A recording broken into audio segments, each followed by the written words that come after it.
Seconds left to go before we ring the opening bell for this morning. We'll get on board Chandan as well and talk about what the opening rates are indicating.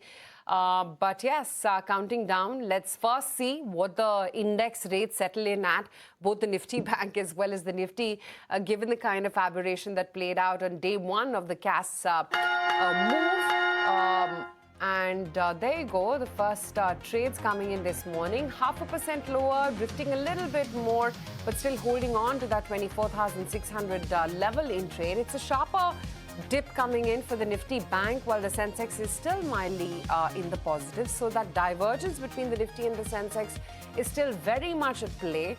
You don't typically see that other than the pre-open rates, but it is continuing even in the normal session. 1% lower for the Nifty Bank. Let's see what the sectoral color is like for the Nifty indexes and whether IT, New Age, etc. are still beginning to hold out. Nifty Realty, in my sense, is DLF would have been the drag over here.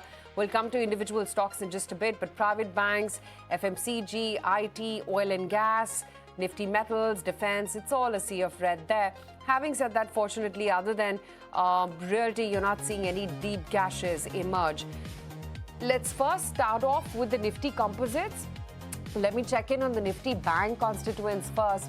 ICICI Bank, HDFC Bank, and what these names are currently doing in trade, and whether or not you're seeing some weakness come by over there. 1.25% lower, that's HDFC AMC. HDFC Bank is only mildly soft. ICICI Bank will just come up for you on your screens next. And then, of course, Axis, Kotak, SBI. Let's revisit the other heavyweights as well from within the banking pack. And it's all about 1% to a little bit soft, trailing in the red as we speak right now. What about the IT movers, Infosys, TCS, Wipro and the likes, whether they're comforting the index at all or not? And there too you are sensing some amount of weakness come by. 1.25% lower for TCS too as we speak right now. Interglobe Aviation, Shriram Finance, Bajaj Finance, Bajaj Finserv, the movers of late, crude sensitives, earnings reactions all combined. And today too, most of these rates are looking a little bit sedate, other than perhaps Bajaj Finance. It's marginally in the green, but again, you know, the big moves have already happened in the last 2 days, so taking a bit of a breather, no doubt about that.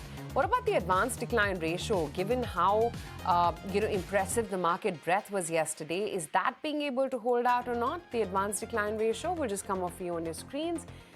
The Nifty Mid and the Small Cap Index will come up for you on your screens next.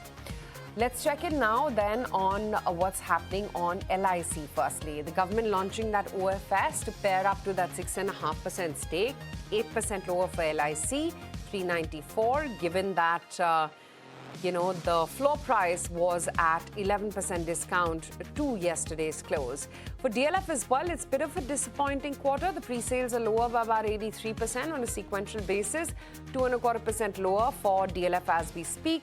Also some weakish numbers coming in from a Torrent Power, from a Texmaco Rail. There's DOMS as well and KIMS, wherein the profits are lower by a good 47% and margins have come in lower at 18.9% versus a comparable of a tad above 22%. So these are some stocks in focus. The block deal candidates, let's check in on those. Your Paytm, Meesho, and then of course that fundraise for Arvind Limited as well. And then Dabur, what is that stock up to given the FSSAI directive now to seize the sale of food products carrying that misleading 100% claims? 2.5% lower for Dabur as we speak right now.